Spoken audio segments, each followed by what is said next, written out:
On August 28th, black, white, young, old, rich, working class, poor will descend on Washington, D.C. Just that clip is inspiring. That's a look at Rustin, now streaming on Netflix. The movie starring Colman Domingo takes you behind the scenes of the March on Washington and into the life of Bayard Rustin, who played an often overlooked role in some of American history's most pivotal moments in the civil rights movement. Author Michael Long has written several books on Rustin's work and legacy, including one for kids. He joins us today. Thank you so much for joining us, Mike. Hey, Micah, it's great to be with you. Oh, it's great to talk to you because as we were talking in the break, I haven't seen the movie yet because I get kind of, teary-eyed and emotional when I see things like that. But you said it's inspiring, right? Oh, it's wonderful. It's absolutely inspiring. Rustin's life is inspiring. And I'll add that Colman Domingo's performance is, as Barack Obama said, brilliant. It's a tour de force. I left the movie wanting to see it again. Actually, I saw it 2 days in a row. Wow, that's amazing.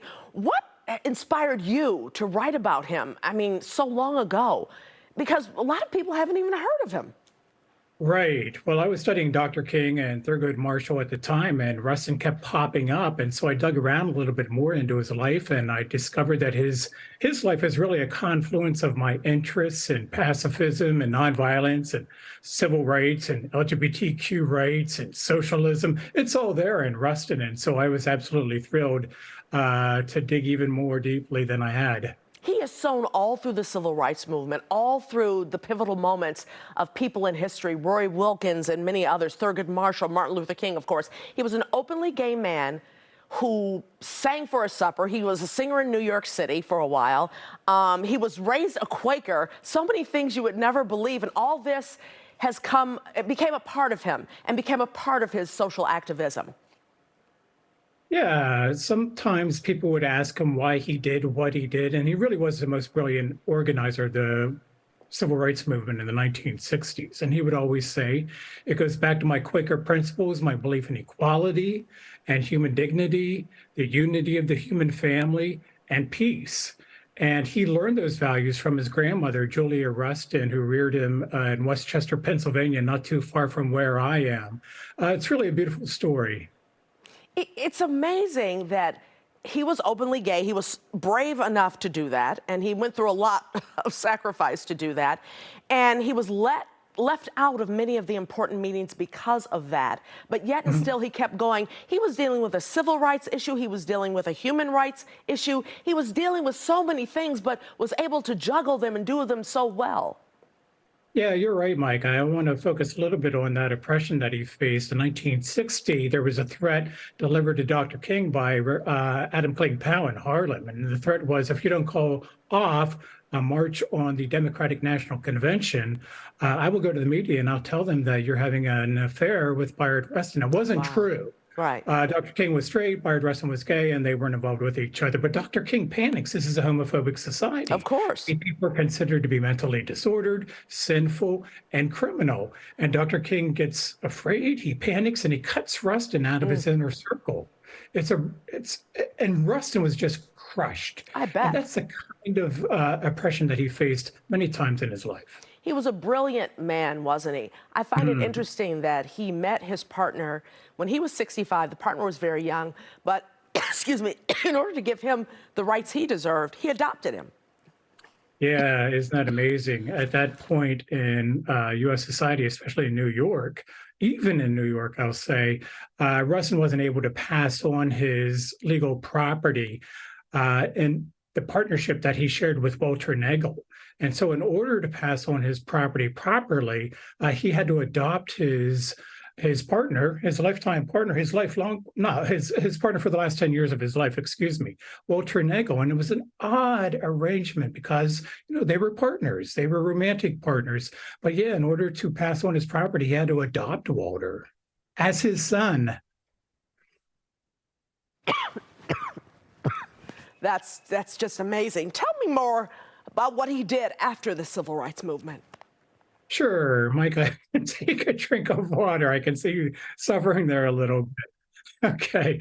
After the civil rights movement, he advocated for the movement from politics, from protest to politics. He called upon his fellow civil rights activists to leave the streets and to enter the corridors of power, to align themselves with the Democratic Party, to throw out the conservative elements of the Democratic Party, especially the Dixiecrats, and then to pursue economic justice for everybody. And that was Rustin's main focus, pursuing economic justice for everybody shortly after the March on Washington. Why the movie now? Why the movie now? Yeah. Yeah, it's a great question. And I don't know the exact reason for it. We just celebrated the 60th anniversary of the March on Washington for Jobs and Freedom, which was organized by Rustin. And I think that he's really come to the fore recently. There's a wonderful scholar in your area named John D'Amelio, who wrote a biography of Rustin that really elevated his life and legacy recently. And so maybe that contributes to it as well. And the LGBTQ community has really rallied around Rustin in recent years. And he was just awarded a Presidential Medal of Freedom by Barack Obama. So I think a confluence of factors really made the movie timely. And Michael, you're obviously a white man. Why are you interested in this? Why did you start researching him? Yeah, that's a good question. I am a white man. And I started to get interested in him because, as I said earlier, many of his interests overlapped with mine. And one of the things that I'm really interested in doing in my work is amplifying voices that have long been silenced, and pulling out of the shadows people who have long been in the shadows. And Rustin is definitely one of those figures. And so I felt in some ways a mission to add to John D'Amelio's mission of pulling Rustin out of the shadows and putting him on center stage and say, this guy is fundamental to U.S. history. Everybody in our public schools and in our private schools should know the life and legacy of Bayard Rustin. Good for you. As we know, as you said, he's done a lot more than just the March on Washington. The Freedom Rides were very important to him, too, weren't they? Yeah, in 1947, Rustin participated in something called the Journey of Reconciliation, and that was testing a Supreme Court decision that banned discrimination on buses and from when they traveled from state to state. And Rustin participated in that ride. That was the predecessor to the 1961 Freedom Rides that you're showing now. And Rustin didn't face the type of danger that the younger militants did in 1960 and 61, 62 with these freedom rides, but he certainly faced criminal charges and ended up serving on a chain gang, believe it or not, in North Carolina for his participation in what we call the Journey of Reconciliation. Bayard is just one of many people that we don't hear that much about. And I hope that, I thank you for the books that you've written, and I hope we can learn more about his life and his legacy. Thank you, Michael Long.